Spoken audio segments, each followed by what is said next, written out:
É por isso que a democracia coloca a possibilidade da gente conseguir tratar, né? Debate da crise, da representatividade, como disse até o prefeito numa postura responsável de falar dos projetos, de trazer o número de desemprego. Marielle Franco nasceu e cresceu em uma favela do Complexo da Maré, no subúrbio carioca.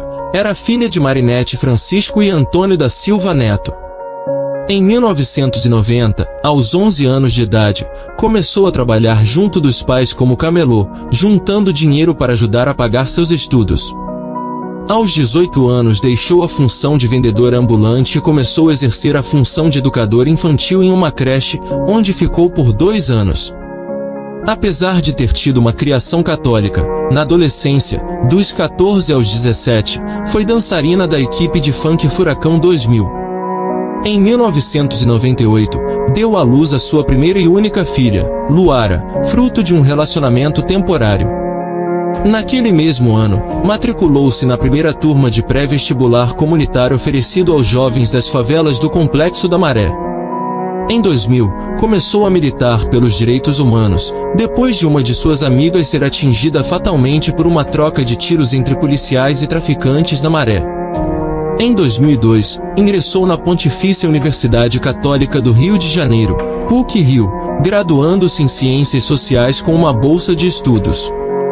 Após se graduar em Ciências Sociais, concluiu um mestrado em Administração Pública pela Universidade Federal Fluminense, UF, onde defendeu a dissertação intitulada UPP, a redução da favela a 3 letras, uma análise da política de segurança pública do Estado do Rio de Janeiro.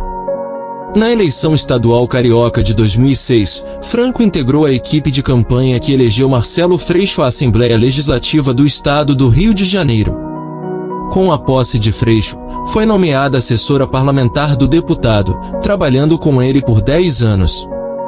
Franco assumiu a coordenação da Comissão de Defesa dos Direitos Humanos e Cidadania, onde prestou auxílio jurídico e psicológico a familiares de vítimas de homicídios ou policiais vitimados. Um dos casos que ela ajudou a solucionar foi o de um policial civil assassinado por um colega. Em 2016, na sua primeira disputa eleitoral, foi eleita vereadora na capital fluminense pela coligação Mudar é Possível, formada pelo PSOL e pelo Partido Comunista Brasileiro, PCB. Com mais de 46 mil votos, foi a 5ª candidata mais votada no município e a 2ª mulher mais votada ao cargo de vereadora em todo o país, atrás apenas de Rosa Fernandes.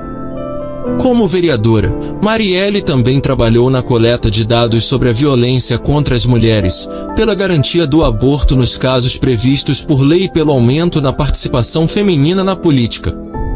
Em pouco mais de um ano, redigiu e firmou 16 projetos de lei, 2 dos quais foram aprovados, um que regulou o serviço de mototáxi e a lei das casas de parto, visando a construção desses espaços cujo objetivo era fornecer a realização de partos normais. Suas proposições legislativas buscavam garantir apoio aos direitos das mulheres, à população LGBT, aos negros e moradores de favelas. Em agosto de 2017, os vereadores cariocas rejeitaram, por 19 a 17, sua proposta para incluir o Dia da Visibilidade Lésbica no calendário municipal.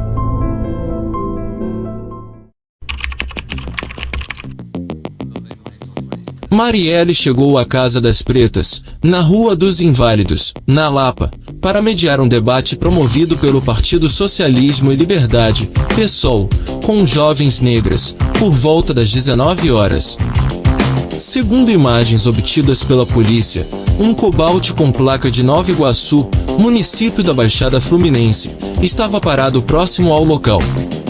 Por volta das 21 horas, Marielle deixou a Casa das Pretas com uma assessora e um motorista, sendo logo seguida por um carro do mesmo modelo que estava parado próximo ao local. Por volta das 21 horas e 30 minutos, na rua Joaquim Parares, no Estácio, um veículo emparelha com o carro de Marielle e faz 13 disparos. 9 acertam a lataria e 4 acertam o vidro. A vereadora foi atingida por 3 tiros na cabeça e 1 no pescoço, e o motorista levou ao menos 3 tiros nas costas, causando a morte de ambos. A assessora foi atingida por estilhaços, levada a um hospital e liberada. A polícia declarou acreditar que o carro dela foi perseguido por cerca de 4 quilômetros. Os executores fugiram do local sem levar quaisquer bens.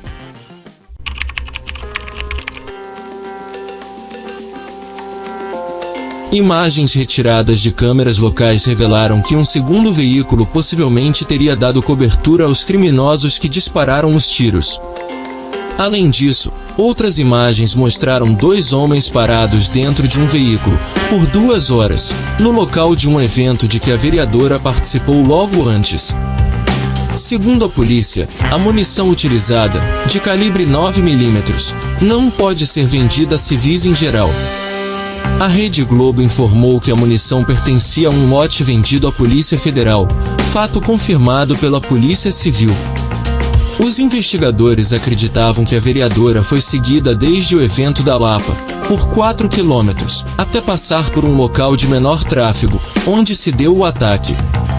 O delegado Rivaldo Barbosa, chefe da Polícia Civil, trabalhava com a hipótese de execução, visto que os pertences dos passageiros não foram levados pelos atiradores e que a vereadora era militante de comunidades carentes, tendo sido ativa na defesa dos direitos humanos dos moradores dessas localidades, principalmente negros e mulheres, havendo mesmo denunciado mortes praticadas por policiais. No sábado anterior ao crime, Marielle denunciou nas redes sociais o 41º Batalhão da Polícia Militar, Jacari, que fora apontado pelo Instituto de Segurança Pública como o mais mortífero dos 5 anos anteriores. A perícia descobriu que as munições de calibre 9mm que mataram a vereadora carioca eram do mesmo lote de parte dos projéteis utilizados na maior chacina do estado de São Paulo.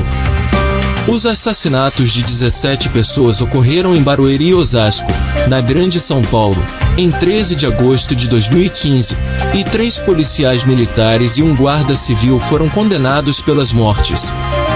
Segundo a Polícia Civil do Rio de Janeiro, esse lote fora vendido à Polícia Federal de Brasília pela empresa Companhia Brasileira de Cartuchos, no dia 29 de dezembro de 2006.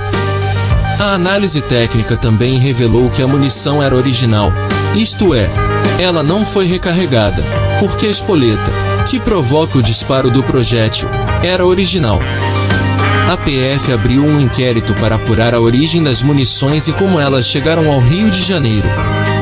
O ministro extraordinário da Segurança Pública, Raul Jungmann, afirmou que a munição foi roubada da sede dos Correios na Paraíba, anos antes. Fontes da PF disseram que o lote com 2 milhões de cápsulas foi amplamente distribuído entre as unidades da corporação e que as unidades de São Paulo e do Distrito Federal receberam a maior quantidade, mais de 200 mil cápsulas cada uma. Além disto, o ministro disse que a PF já designaram um especialista em impressões digitais e DNA para fazer o exame da munição, e confrontaria os resultados com seu banco de dados, a fim de descobrir a autoria do crime.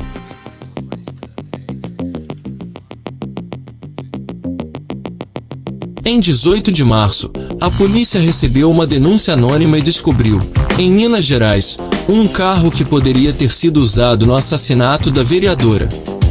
A suspeita era de que o carro, com placas do Rio de Janeiro, teria sido abandonado no dia 15, mas, como a denúncia só chegará até a polícia no sábado, o veículo foi apreendido por volta das 21 horas desse dia.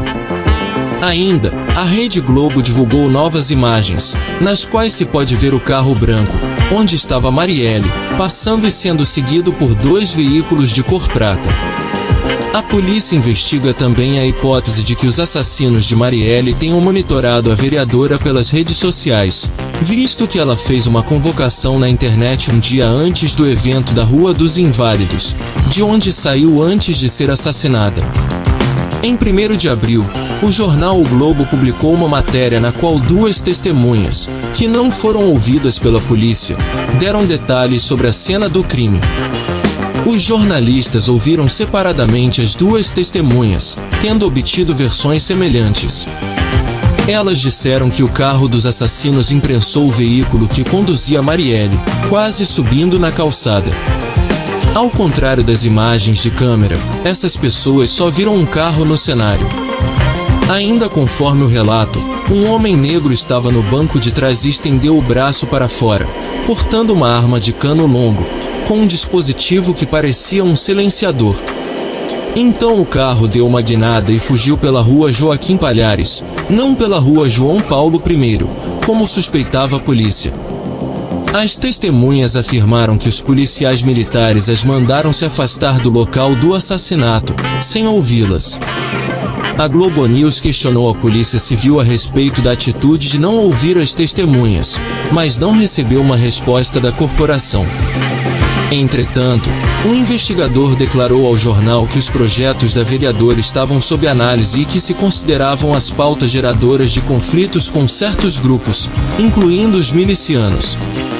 Na semana anterior, o secretário de Segurança do Rio de Janeiro, General Richard Nunes, admitiu que era inegável a motivação política no crime.